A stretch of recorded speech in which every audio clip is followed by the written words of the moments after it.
Assalamualaikum warahmatullahi wabarakatuh. Senang sekali malam hari. Ini ada teman-teman dari Bogor nih ya. Pulang sana. Gak kebagian kereta loh. Kenalin, nama gue Ridwan. Gue ini mahasiswa yang cukup sibuk. Karena gue kuliah sambil ngekos ya.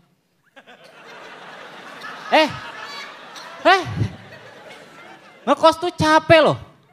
Capek hati dikatain. Apalagi kalau akhir bulan kayak gini kan ada aja tuh pasti dikatain, diledekin. Kadang disantunin, ya Allah. Padahal gua kasih tahu ya, nggak semua anak kosan itu gembel. Nggak semua anak kosan itu kelaparan di akhir bulan. Gua dari awal bulan.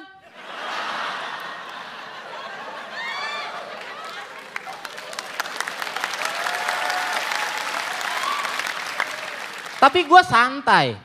Sorry ya, segembel-gembelnya anak kosan, gue gak pernah kepikiran buat minta-minta. Apalagi sampai ngemis. Sorry, gini-gini harga diri gue tinggi. Meskipun rasa malunya rendah. Tapi gue percaya tangan di atas itu lebih baik daripada tangan di bawah. Makanya gue kalau ngeliat teman lagi makan gak pernah minta, sorry. Comot aja. Malu-malu amat. Malu mah gembel. Jadi anak kosan tuh susah, tapi untungnya gue gak pernah susah buat dapetin pacar. Asal tahu aja dulu gini-gini gue tuh playboy. Serius dulu mantan gue banyak, cantik-cantik, gak percaya. Minggu depan gue bawain katalognya deh. Cantik, serius, cantik gak bohong gue. Banyak. Gue tuh dulu bisa dibilang cowok brengsek. Gue kalau pacaran gak pernah bisa lama, bosen dikit ganti. Bosen ganti. Gua yang diganti. Tapi gak apa-apa, tau gua juga dulu orangnya bosenan gitu. Gua kalau pacaran gak pernah tuh puas gitu, bawaannya pengen nambah-nambah terus. Udah punya 1 pengen punya 2, udah punya 2 pengen punya 5, udah punya 5 pengen buka rental, gak pernah puas gua. Tapi itu dulu, sekarang gua udah mulai serius. Pacar gua sekarang cuma ada 1 grup WhatsApp tapi ya. Jadi kalau ngobrol gampang, tinggal jarkom. Pengalaman gue pacaran tuh lumayan banyak gitu ya. Dan gue tahu gak selamanya pacaran tuh enak. Apalagi kalau pacarannya jarak jauh, nyiksa. Kayak sekarang nih gue di Bogor, pacar gue di Bekasi. Kurang jauh apa coba? Cinta kami terhalang 5 polsek.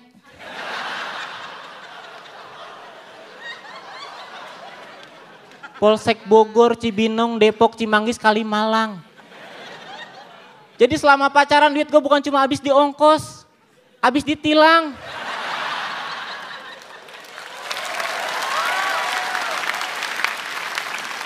Ditilang mulu tiap minggu. Sampai polisi aja ada yang bosan ketemu gue. Pas mau nilang, kamu lagi. Gak mau bikin member aja. Emangnya lapangan futsal? Pacaran Bogor Bekasi itu berat. Awal-awal gue pacaran aja gue sering sakit-sakitan. Bukan cuma karena capek, tapi karena badan gue gak siap nerima perubahan suhu. Pacaran jarak jauh tuh berat gitu, gak cocok buat gue yang anak kosan, yang hobinya tuh males-malesan. Makanya kadang gue suka berharap pintu ajaib Doraemon itu beneran ada. Kan enak itu kalau para pejuang LDR kayak gue punya pintu ajaib Doraemon. Lagi kangen sama pacar gak perlu repot-repot nyamperin. Tinggal buka pintu masuk rumahnya. Buka pintu masuk kamarnya. Buka pintu tutup lagi. Udah di kamar ngapain dibuka? Kunci lah.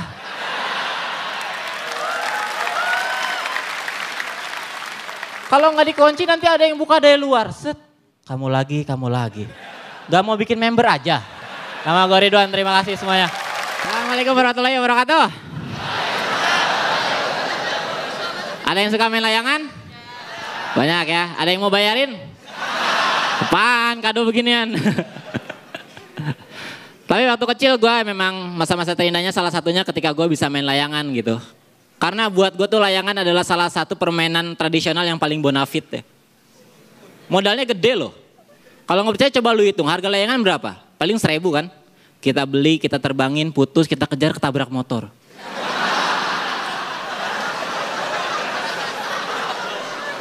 Berobatnya bisa 1,5 juta itu. Tapi kan yang paling seru dari main layangan kan emang pas ngejarnya gitu ya. Ada layangan putus kita kejar gitu. Kalau yang ngejarnya berdua biasanya pas dapat hasilnya dibagi 2 tuh. Ya. Lu layangannya, gua benangnya. Ya kan? Yang gak enak kalau ada layangan putus yang ngejar bertiga. Pas dapat lu layangannya, gua benangnya. Satu komplain, gua apanya Wan? Lu yang tabrak motornya lah. Kan belum ada, inisiatif dong.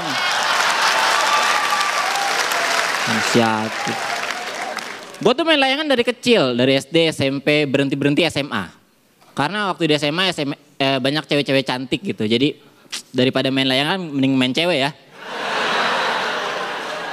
Iyalah, dulu kelakuan gue di SMA gitu, semua cewek gue mainin. Ada cewek nih, gue deketin. Gue taliin. Gue terbangin.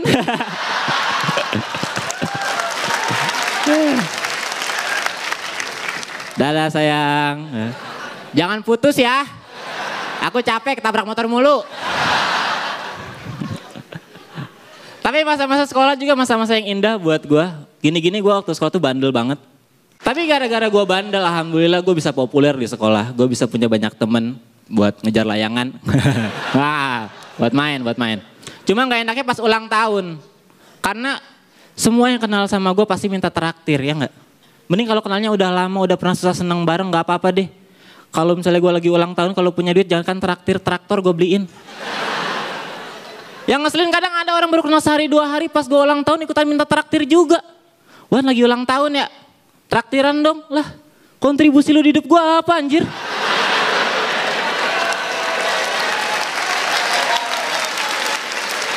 Baru kenal sehari 2 hari udah minta traktir, kan ngeselin gitu. Sama ngeselinnya kayak tukang parkir di minimarket. Gue baru naik motor semenit 2 menit udah minta 2.000. Padahal kalau gue pikir-pikir kontribusi dia buat motor gue apa itu?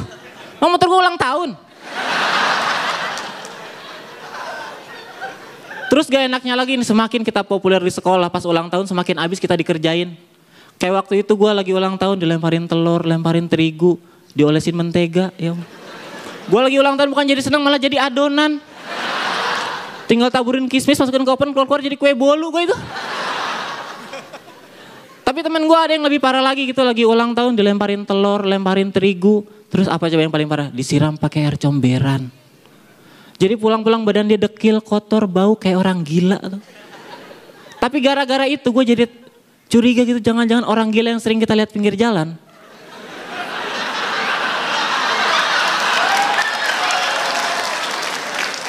Orang gila yang sering kita lihat selama ini di pinggir jalan, itu nggak gila. Lagi ulang tahun aja itu kayaknya. Gak ada yang tahu kan? Makanya kalau lu ketemu orang gila pinggirnya sekali-kali lu tanya deh. Iya coba aja gitu. Lu kalau ketemu orang gila pinggir jalan lu tanya nih. Bang lagi ulang tahun ya? Traktiran dong. Paling dia nyaut kontribusi lu di hidup gua apa anjir?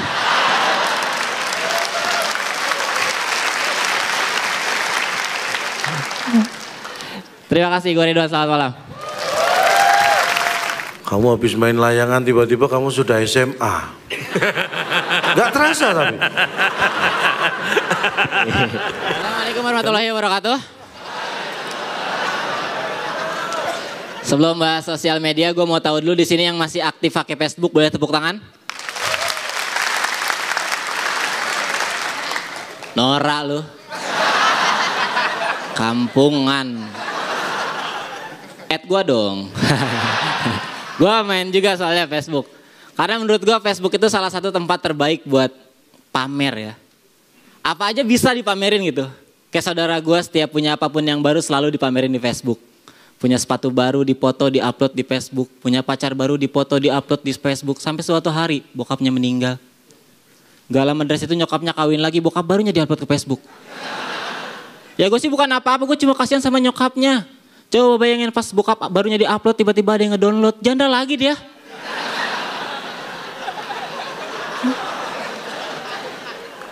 Tapi yang gue senang di Facebook tuh orangnya baik-baik gitu. Mungkin di kehidupan nyatanya mereka biasa aja. Begitu udah masuk Facebook, rasa kepeduliannya tuh seolah meningkat gitu.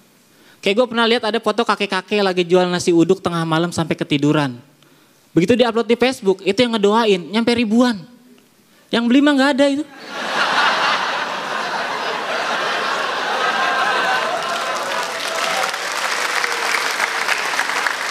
Tapi kalau udah gini yang salah siapa? Yang salah ya kakeknya. Kenapa gak jualan di Facebook?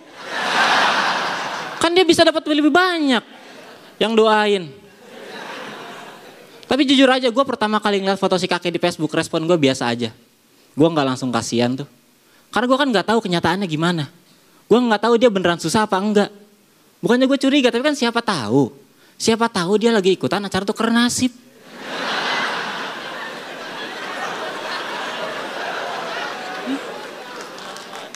Kalau aslinya dia orang kaya gimana? Nanti pas gue cek ternyata usahanya banyak. Malam jual nasi uduk, pagi jual beli saham. Aduh. Yang tadinya pengen gue tolongin malah gue yang disantunin. Ridwan, ini buat bayar kuliah. Iya kek. Ini buat bayar kosan, ini buat beli makan. Oh iya kek, makasih ya. Tapi beli makannya di warung kakek ya. Oh, ya ini kek nih, balik lagi dong. Iya buat bayar kosan. Oh butuh juga nih. Sekalian sama mau S2, Wan. Waduh semuanya aja kek. Itu habis disantunin gembel lagi gue. Tapi gue anaknya tuh sosmed banget gitu ya. Dan zaman sekarang tuh enak. Kalau mau apa-apa tuh udah praktis gitu. Teknologi udah canggih. Dulu gue kalau mau sosial mediaan tuh harus ke warnet. Dikit-dikit ke warnet, dikit-dikit ke warnet. Kalau sekarang praktis. Di kamar juga bisa. Di kamar gue ada warnet. Kan? Serius, nyewa aja serius. Cuma ya gue gitu main sosial media paling buat nyari cewek gitu ya. Cuma dari dulu tuh masalahnya gue gak pernah bisa bedain mana akun asli, mana akun palsu.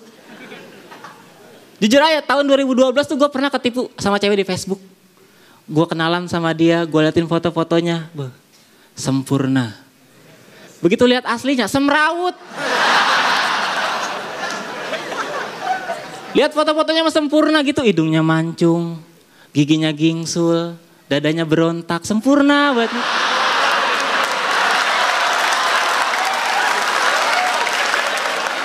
Pas lihat aslinya yang gue lihat tuh malah kebalikannya. Dadanya gingsul. Giginya mancung, hidungnya berontak, ya Allah. Itu pertama ngeliat aja boro-boro mau macarin. Yang ada malah pengen magerin gitu. Awas udah kata-kata sama gue lu.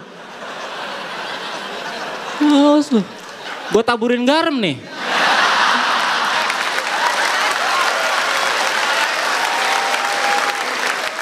Jadi situ gue kesel kan, gue kecewa gitu karena ekspektasi gue ketemu sama cewek cantik. Makanya gue udah nyiapin banyak hal buat kencan hari itu. Gue udah nyiapin gombalan, nyiapin tempat makan, bersihin kamar kosan, semua udah gue siapin. Bahkan di perjalanan tuh gue udah nyiapin alibi kalau pas di kosan digerebek warga. Tapi setelah ketemu dan lihat mukanya kayak gitu, gue malah jadi pengen ngumpulin warga gerebek dia.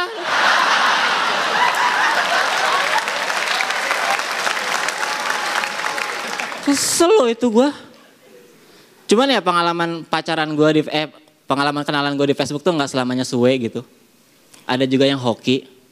Gue pernah waktu itu kenalan sama cewek yang cantik banget. Bahkan aslinya lebih cantik dari fotonya. Cuma sayang waktu itu kami nggak sempat jadian. Karena pas kami ketemu, dia langsung ngumpulin warga. Hampir dibakar gue itu. Terima kasih gue Ridwan, selamat malam. Assalamualaikum warahmatullahi wabarakatuh. Terima kasih buat kalian yang masih bertahan. Boleh tepuk tangan dulu buat kita semua biar semangat.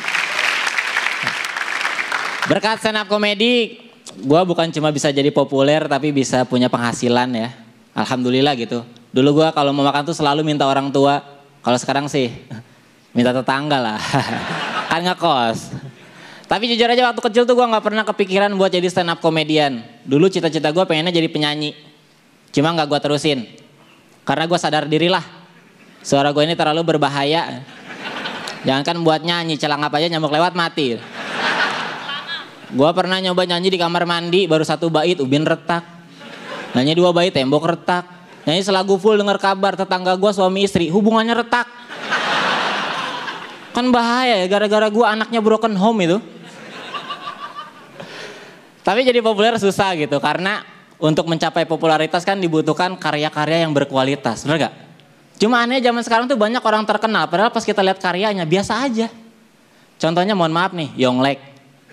Terkenal, emang nyanyinya bagus? Biasa. Andika Kangen Band. Terkenal, emang tampangnya bagus? Biasa. Panji Pragiwaksono. Terkenal, emang stand up-nya bagus? Ya bagus lah. Bagus loh dia. Kalau dibandingin Andika Kangen Band.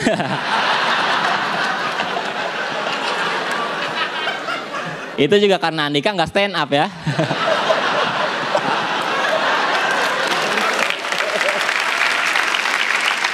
Kalau Andika stand up, Mas Panji tetap lebih bagus dari Yonglek.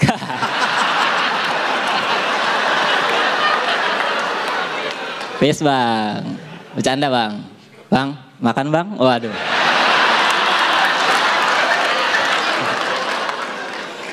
Tapi gue berterima kasih sama stand up comedy gitu yang bikin gue udah sepopuler ini. Terutama semenjak gue masuk Suci gitu.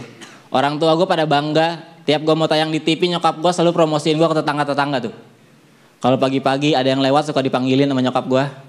Bang, nanti malam nonton Kompas ya. Ada anak saya. Ya bu, ada yang lewat lagi. Bang, nanti malam nonton anak saya ya. Ada di Kompas. Ya bu, ada yang lewat lagi. Bang, ya bu udah tahu. Anak ibu ada di Kompas kan? Kok tahu sih bang? Ya tahu lah, saya udah lewat 3 kali nih.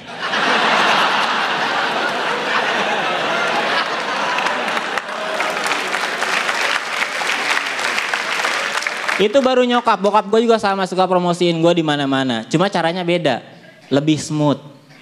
Bokap gue nggak pernah frontal ngasih tahu anaknya ada di TV, tapi dia semacam ngasih kisi-kisi. Kayak UN ya. Jadi kalau lagi ada kesempatan dia selalu nyelipin tuh konten-konten promosi gitu. Lagi di warung gitu lagi belanja. Bang beli kopi dong, mau begadang nih, nonton Kompas. Nih pak, sekalian keripiknya dong. Buat cemilan, nonton Kompas.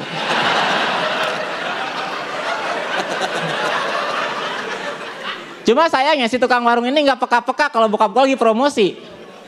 Cuma untungnya bokap gue tuh pantang menyerah gitu. Jadi dia terus aja nyelipin konten. Sampai akhirnya semua jajanan di warung dia beli. Dia beli roti, ciki, kuaci, gas LPG, semua dia beli tuh. Bahkan saking keselnya, etalase warung dia tawar. Nih etalase dijual gak nih? Buat apa bang? Buat naruh TV. Nonton Kompas.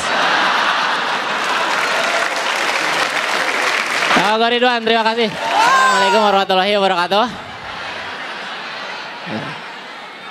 Ngomongin film Indonesia, gue salut gitu banyak film yang inspiratif. Salah satunya film 5 cm, tahu? Teman-teman gue semenjak nonton film itu banyak yang terinspirasi buat gabung ke pecinta alam. Tapi alasannya biar dibilang keren doang. Dikit-dikit naik gunung, dikit-dikit naik gunung. Padahal kalau gue pikir-pikir, apa sih kerennya naik gunung? Tukang bubur aja naik haji. Harusnya kalau pengen dibilang keren gak usah gabung pecinta alam, tapi gabung aja komunitas tukang bubur. Tapi yang mencintai alam. Ya. Jadi dagangnya gak di perumahan, pegunungan. Dagangnya gak bawa gerobak, tas keril. Pas udah nyampe puncak nih yang lain nancepin bendera, lu nancepin X banner. Sedia bubur ayam, tidak terima pesan antar, nanjaknya pegel bray, dengkul kopong, terus aja tuh sampai bawah tuh.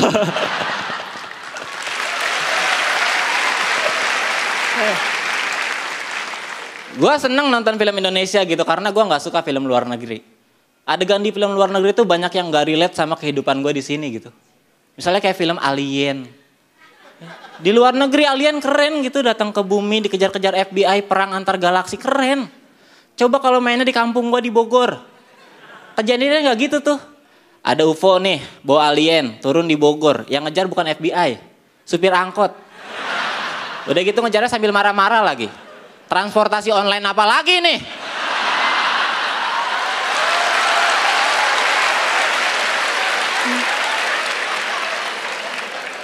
Plat nomor nggak ada, spion nggak ada, Pak polisi tilang dong, gitu. Cuman ya budaya nonton film zaman sekarang tuh bergeser gitu. Kalau dulu nonton film harus di bioskop, sekarang di mana aja bisa. Gua kalau ke Jakarta sering banget lihat ada orang nonton film tuh di kereta. Lihat ya, sambil berdiri, main HP, pakai headset. Kadang kalau filmnya lucu suka ketawa-tawa sendiri.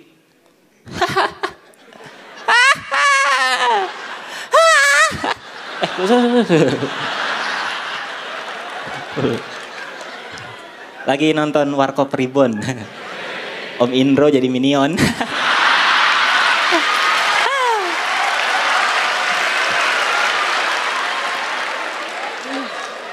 Tapi di sini ada yang suka nonton film di kereta. Gua kasih tahu itu bahaya ya. Karena bikin lu jadi hilang fokus gitu. Karena gue pernah nih naik kereta dari stasiun Bogor. Terus ada cewek naik juga dari stasiun Bogor. Cewek ini nonton film di kereta fokus banget. Saking fokusnya dia sampai nggak sadar gitu, stasiun Depok lewat. Stasiun Manggarai lewat. Akhirnya dia turun di Bogor lagi.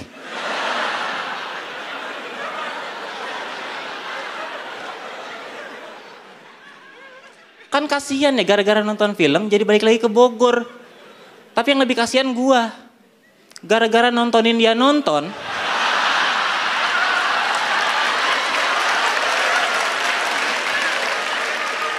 Gua jadi ikut balik ke Bogor. Jadi di Bogor tuh kita berdua bengong aja. Selingak, celinguk. Gua tatap mata dia. Dia nanya sama gua, dejavu ya? Iya. Ayo.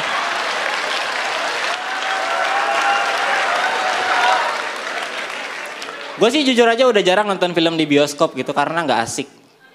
Banyak orang ciuman. Udah gitu ciumannya berisik lagi. Amatir. Ya maksudnya hargai sesama penonton lah. Kalau emang lu datang ke bioskop buat ciuman terserah, cuman jangan berisik. Di silent kek. Atau minimal pakai mode getar gitu. Jadi pas ciuman, Terima kasih, gue Ridwan, selamat malam semuanya. Terima kasih buat semuanya. Liburan itu nggak mesti ke tempat yang mahal-mahal ya. Gue diajak ke pasar malam aja udah bahagia. Ya, goceng bahagia loh itu. Gue nggak perlu repot-repot ke Dupan gitu, ngapain ya. Masuknya ratusan ribu, mending pasar malam, maboknya sama.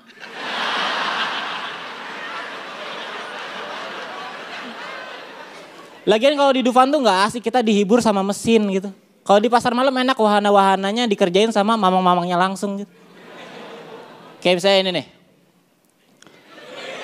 Kalian tahu ini apa? Ini TV, ya elah. Nah ini namanya wahana ombak banyu ya. Cara mainnya tuh ditarik gitu. Nanti orangnya, woi.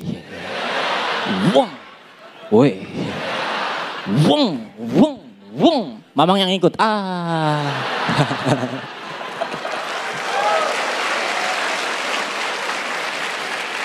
Wahana ini tuh selalu jadi best seller ya. Kalau di pasar malam selalu rame, yang ngalahin keramaiannya paling cuma komedi puter sama parkiran motor lah. Iya. Padahal itu wahana ekstrim banget loh, bahkan lebih ekstrim dari wahana-wahana yang ada di Dupan. Di Dupan yang paling ekstrim apa sih? Halilintar, tornado, mas, rumah cermin, apa? Apa, sebutin aja. Kalah sama ini gitu. Di Dufan tuh se-ekstrim-ekstrimnya masih pakai sabuk pengaman, cupu. Ya. Masih ada batasan umur, batasan tinggi badan, ini dong lepas kendali.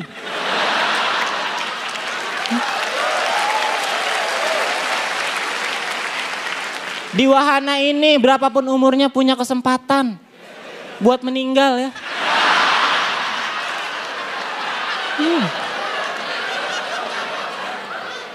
Ini memacu adrenalin banget loh, nggak ada sabuk pengamannya. Lihat tuh, kalau mau pegangan tuh harus ke kursi belakang gitu. Kalian pada ngerasain gak sih? Kok kesannya gue kampung sendiri sini ya? Ngedir kalian. Jadi kalau mau aman tuh pegangannya harus gini gitu. Ini aman dari jatuh. Tapi nggak aman dari rasa gatel. Ya kan tangannya gini, gimana garuknya? Kalau gatelnya masih di kaki sih gampang lah ya. Sap. Masalah selesai. Tapi kalau gatalnya udah agak naikkan dikit nih.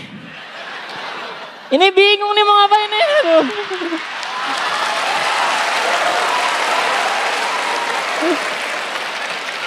Aduh, gatal lagi. Mau digaruk takut jatuh. Nggak digaruk takut bengkak. Ini aduh gimana ya. Tapi dari permainan ini kita harus mengakui bahwa manusia adalah makhluk sosial yang nggak bisa hidup sendiri. Karena mau nggak mau di posisi ini kita minta bantuan orang di sekitar kan. Aduh gatal lagi nih. Bang. Kenapa? Gatel.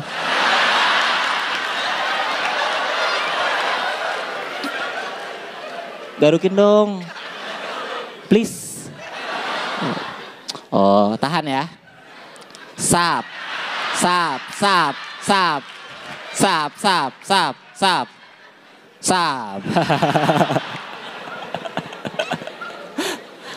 Tapi ya gue seneng gitu main ke pasar malam karena semua wahananya dijalanin sama manusia termasuk rumah hantunya.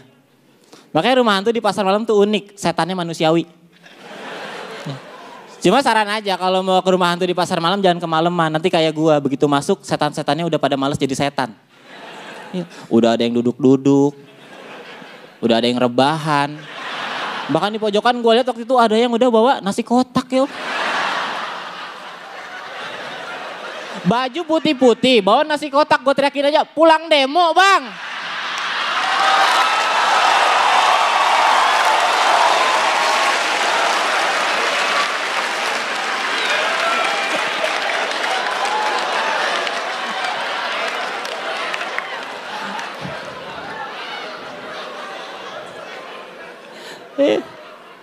Nakutinnya juga beda, kalau malam masih serem gitu. Kalau sore masih serem gitu. Wow, astagfirullah. Kalau udah makin malam setannya makin capek. Woi. Makin malam lagi setannya ngantuk gitu. Ada pengunjung datang bukannya ngagetin malah dia yang kaget. Astagfirullah masih ada. Kirain udah tutup. Lihat dianya kaget, pengunjung agresif. Wah. Kak Ridwan, terima kasih semuanya. Assalamualaikum warahmatullahi wabarakatuh. Sebagai anak kosan gue tuh cuma bisa nikmatin kuliner pas awal bulan doang. Pas duit masih banyak mau makan bisa kita pilih-pilih tempat gitu. Yang enak mana nih? Samperin ah. Begitu akhir bulan duit udah habis mau makan pilih-pilih temen. Yang masak mana nih? Samperin ah gitu. Teman-teman gue juga gitu kalau awal bulan tuh gaya-gayaan datang ke warteg tuh pada petantang petenteng gitu. Pada jumawa gitu. Milih menu gak disebut, ditunjuk. Mau itu. Oh, ibu wartegnya ngerti. Ayam, ikan, laler nih. Paket komplit. Dan akhir bulan datang ke warteg tuh ngumpet-ngumpet gitu. Karena malu mau ngutang. Pas datang ditunjuk juga itu. Ibunya ngerti, piring sabun nih. Cuci dulu baru makan.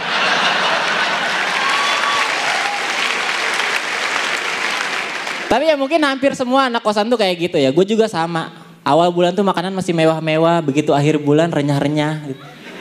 Iya, makanan favorit gue akhir bulan tuh ya kayak tadi nih, peyek. Gue suka peyek tuh karena peyek adalah makanan yang misterius. Disebut kerupuk, nggak mirip kerupuk. Disebut gorengan, nggak ada di tukang gorengan. Nggak jelas gitu. Peyek tuh sama kayak yanglek lah. Disebut rapper, nggak mirip kerupuk. Disebut vlogger, nggak ada tukang gorengan. Jadi yanglek tuh ya peyek lah udah.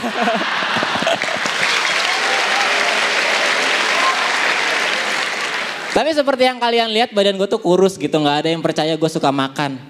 Makanya gue seterkenal apapun nggak akan ada produk makanan yang mau endorse gue, nggak akan. Karena percuma nggak akan laku juga gitu. Ngarepin orang beli produk makanan yang diiklanin sama gue itu sama aja kayak lu ngarepin orang beli produk sampo yang diiklanin pada Indro.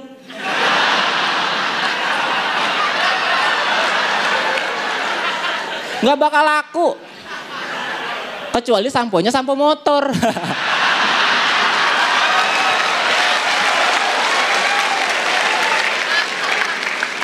Kalau itu mungkin laku Pak De. motornya. Tapi dari kecil tuh gue emang nggak terlalu doyan makan gitu. Makanya nyokap gue tuh sering nakut-nakutin gue pakai mitos. Ridwan kalau makan abisin, kalau enggak nanti nasinya nangis. Kalian pernah digituin nggak? Gue sih jujur aja nggak percaya sama mitos itu. Karena menurut gue itu tuh mitos aneh gitu. Dari semua makanan yang ada di dunia, ketika kita makan nggak habis, kenapa cuma nasi yang nangis? Emang dia serapuh itu? Misalnya gue makan nasi sama tempe orek, dua-duanya gak gue habisin karena gue kenyang. Masa yang nangis cuma nasi? Tempe oreknya ngapain? Ngehibur nasi? Kalau emang iya pasti drama banget gitu. Di sebuah piring, ada nasi lagi nangis. Disamperin sama tempe orek, kamu kenapa? Aku udah dibayar, tapi gak diapa-apain.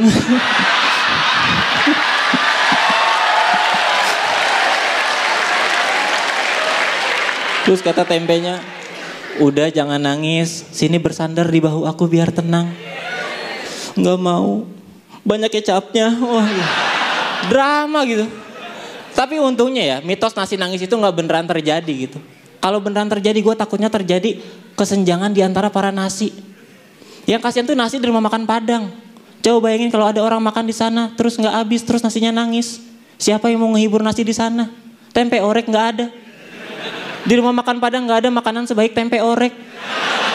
Adanya juga cuma rendang, kikil, emping, makanan jahat semua. Berkolesterol itu. Kita gak pernah tahu kan apa yang bakal dilakuin sama makanan-makanan jahat itu ketika mereka ngeliat ada nasi lagi nangis sendirian tanpa orek tempe di sampingnya. Gak tahu gitu.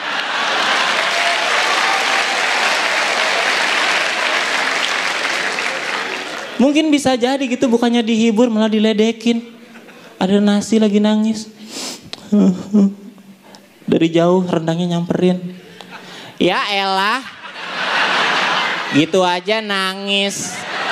Dasar raskin. Terus dipanas-panasin sama kikil. Udah bang jemur aja, jadiin nasi aking. Dari belakang emping teriak-teriak. Oi oi oi, kenapa lu? Bukain toplesnya oi, gue pengen ngadekin. Nah gue Ridwan, terima kasih Balai Sarbini. Assalamualaikum warahmatullahi wabarakatuh. Waalaikumsalam. Ya. Bulan Ramadan ya, artis lain sibuk di acara sahur, acara buka, dia datang ke acara roasting. Segitu kosongnya bang. Korma aja laku. Dari tadi banyak yang bilang Bedu nggak terkenal, masa sih? Coba di sini yang follow Instagramnya Bedu boleh tepuk tangan. Kompas nggak mau ganti orang nih. Taruhannya rating loh.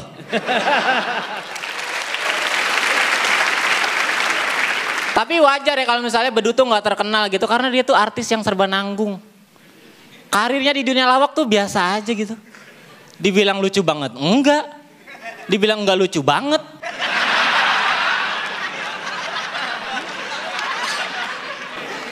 Bedu sering tampil di acara TV gitu tapi gak pernah jadi yang utama. Selalu jadi pelengkap atau remah-remah doang gitu. Ibarat pertandingan bola tuh posisi Bedu paling cuma ya bendera Kornel lah.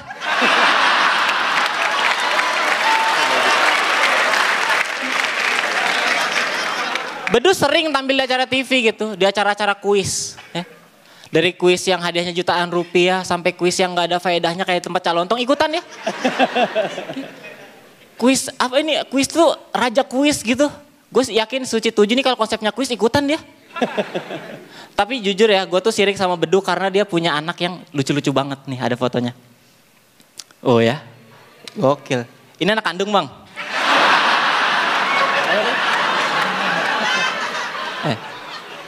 Anak kandung ya? Oh, kirain hadiah kuis. Lucu banget.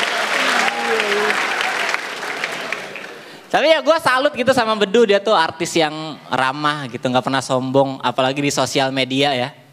Karena gimana mau sombong.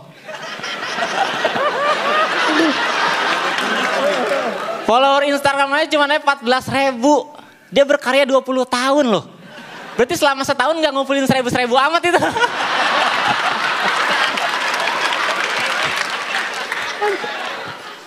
Kalah sama Yonglek ya. Yonglek anak baru tapi followernya tuh hampir 700.000 loh. Yonglek kalau upload foto itu yang komen ribuan. Meskipun komennya cuma bang makan bang tapi ribuan gitu. Bedu nih kalau upload foto di Instagram lu tahu yang komen berapa? Nih lihat nih yang komen. 3.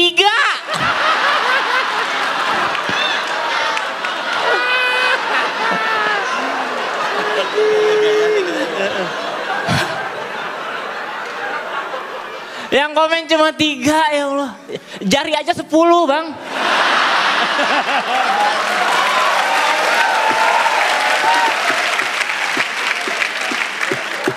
Gue kalau jadi bedu malu gue itu. Artis tuh harusnya followernya banyak. Contoh Raisa dong. Tahu Raisa Instagramnya berapa? 14 juta. 1000 kali lipatnya itu. Raisa kalau dengan follower sebanyak itu mau ngapain aja udah enak gitu. Bikin meet and greet pasti rame gitu yang datang.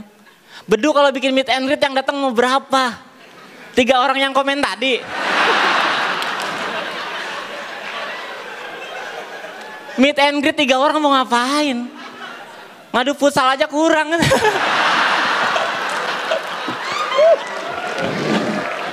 Raisa kalau di meet and greet bikin sesi foto bareng tuh pasti pesertanya pada antusias gitu. Begitu panitia bilang, teman-teman sekarang waktunya sesi foto bersama Raisa. Oh yang datang pasti, histeris gitu. Ada yang teriak, ada yang nangis, ada yang nyopet, ada yang ngejar.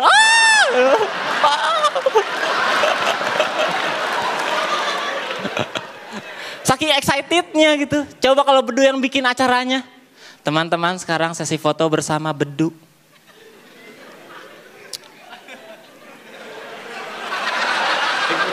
Sekali lagi teman-teman, ini foto bersama Bedu. Terus dari belakang ada yang teriak, gitu. Ditanya, mau foto bang? Enggak, copet yang tadi ketangkep nih. Kak Ridwan, terima kasih semuanya. Gue percaya musik itu bisa jadi alat untuk mempersatukan umat. Coba di sini yang gak suka sama musiknya Yang Lek boleh tepuk tangan? Boleh lebih keras lagi? Rasakan betapa seorang Yang Lek bisa mempersatukan kita semua loh. Gokil gitu. Tapi malam hari ini gue gak bakal ngebahas dia karena keenakan di-mention mulu. Lagian menurut gue dia tuh gak cocok disebut musisi ya. Dia tuh public figure sama public enemy itu dia. Karena jujur aja gue gak tahu karyanya, gue lebih tahu aibnya gue. Cuma ya selain dia musisi Indonesia tuh banyak yang keren-keren. Musisi Indonesia tuh banyak yang jago bikin lagu bahasa Inggris. Keren loh. Musisi Inggris aja gak jago bikin lagu Indonesia. Iya. Kalah vokabulari mereka itu. Iya. Gue kalau di Indonesia tuh seneng sama Sheila on 7. Seneng banget gue. Tahun lalu gue sempat ngajak pacar gue nonton konsernya mereka di Bogor. Itu konsernya keren banget, romantis. Beres nonton pacar gue nangis. Sendalnya hilang. Dompetnya juga hilang. Untung kesuciannya nggak hilang. Kalau hilang gue yang nangis.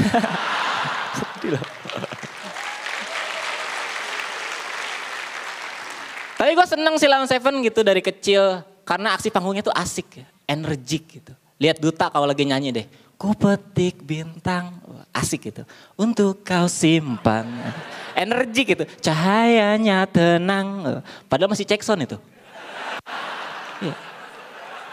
Genset belum datang, genset itu. Tapi kan ya penyanyi semakin energik tuh semakin enak dilihat. Coba bayangin penyanyi zaman sekarang. Kayak si Al, tahu kan? Al Gojila. Tahu ya itu ya. Itu gue pernah nonton dia nyanyi langsung lemes banget gitu.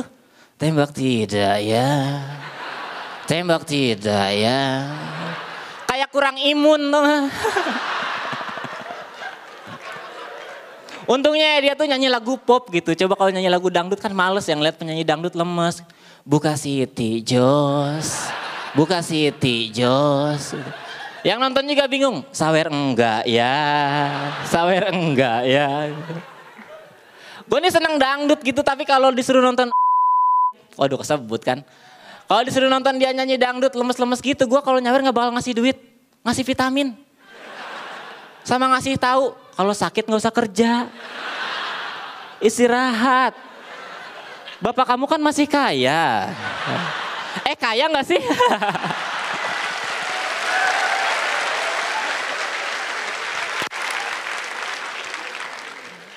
Tapi ya, kalau ngomongin musik itu, di tengah-tengah kita tuh ada musisi tanah air. Tepuk tangan untuk Bapak Panji Pragiwaksono dong.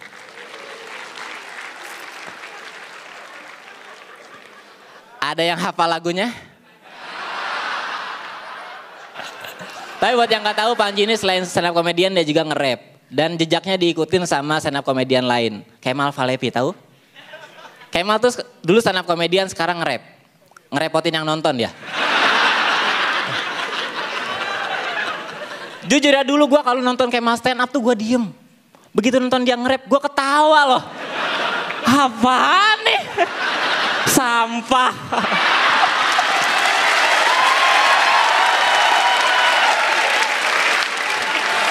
Ridwan, terima kasih semuanya.